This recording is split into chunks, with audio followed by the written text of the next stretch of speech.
Halo Sobat Sehat, kenalin namaku Risma Nurfadila, NPM 2320301106 dari Fakultas Keguruan dan Ilmu Pendidikan, Prodi Pendidikan Bahasa dan Sastra Indonesia, Universitas Tidar.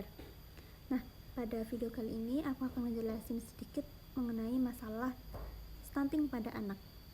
Nah, untuk penjelasan lebih lanjut, kalian bisa simak videoku ini ya. Nah, Sobat Sehat, jadi apa sih itu stunting? Menurut WHO atau Organisasi Kesehatan Dunia, stunting adalah gangguan pertumbuhan dan perkembangan anak akibat kekurangan gizi kronis dan infeksi berulang yang ditandai dengan panjang atau tinggi badannya berada di bawah standar. Stunting merupakan ancaman utama terhadap kualitas manusia Indonesia, juga ancaman terhadap kemampuan daya saing bangsa. Hal ini dikarenakan anak yang mengalami stunting bukan hanya terganggu pertumbuhan fisiknya saja, melainkan juga akan mengganggu perkembangan otaknya, yang mana tentu akan sangat mempengaruhi kemampuan berpikirnya dan prestasinya di sekolah, serta akan mempengaruhi produktivitas dan kreativitas di usia-usia produktifnya ini.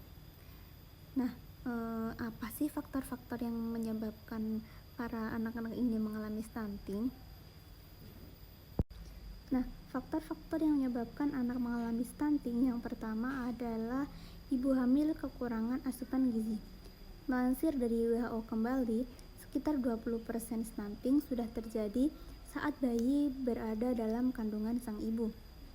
Pemicunya adalah asupan gizi yang tidak memadai. Kurangnya asupan gizi ini bisa membuat ibu hamil mengalami anemia defisiensi zat besi. Akibatnya, kondisi ini bisa menghambat pertumbuhan sang janin. Yang kedua ada pemberian ASI yang tidak eksklusif. ASI memiliki peranan penting, memiliki kandungan nutrisi yang lengkap dan penting untuk pertumbuhan yang optimal.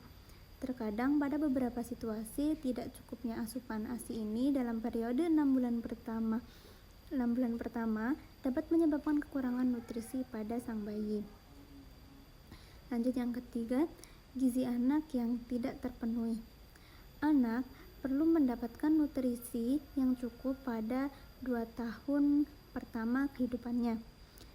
Sebab kurangnya asupan nutrisi seperti protein dan zat besi menjadi faktor utama penyebab terhambatnya pertumbuhan fisik pada sang anak.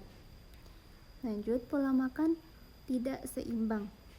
Pola makan yang tidak seimbang seperti kurangnya konsumsi sayur-sayuran, buah-buahan, dan sumber protein dapat menyebabkan anak kekurangan nutrisi, penting untuk mencapai pertumbuhan yang optimal.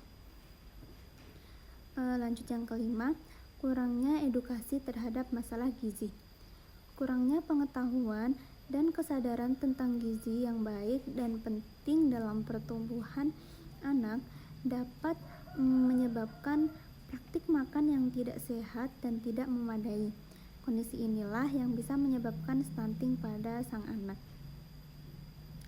Lanjut yang keenam, kurangnya akses layanan kesehatan.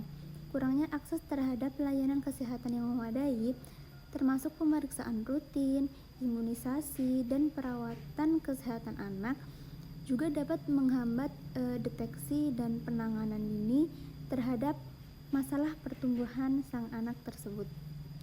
Nah, itu tadi faktor-faktor yang menyebabkan sang anak mengalami stunting.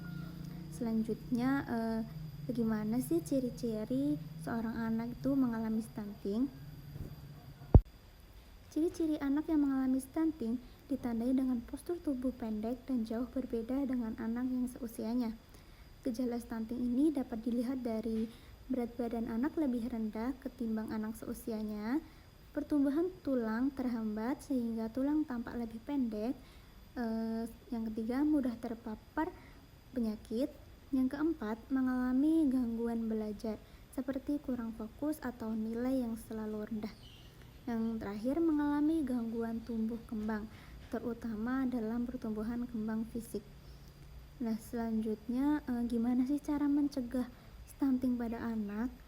Nah, selain pemenuhan protein hewani, terdapat beberapa hal yang bisa dilakukan untuk meminimalisir potensi stunting pada sang anak.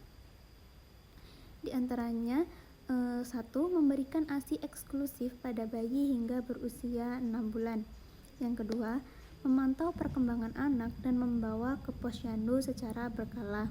Yang ketiga, mengkonsumsi secara rutin tablet tambah darah atau TTD.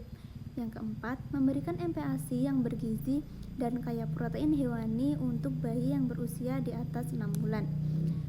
Lanjut yang terakhir, penerapan pola hidup sehat dan bersih, baik di lingkungan rumah maupun luar rumah. Membersihkan rumah bisa membantu menunjang kesehatan tubuh anak dan keluarga secara menyeluruh. Nah, itu tadi sekilas penjelasanku mengenai masalah stunting pada anak. Semoga video ini bermanfaat. Kurang lebihnya aku mohon maaf. Wassalamualaikum warahmatullahi wabarakatuh.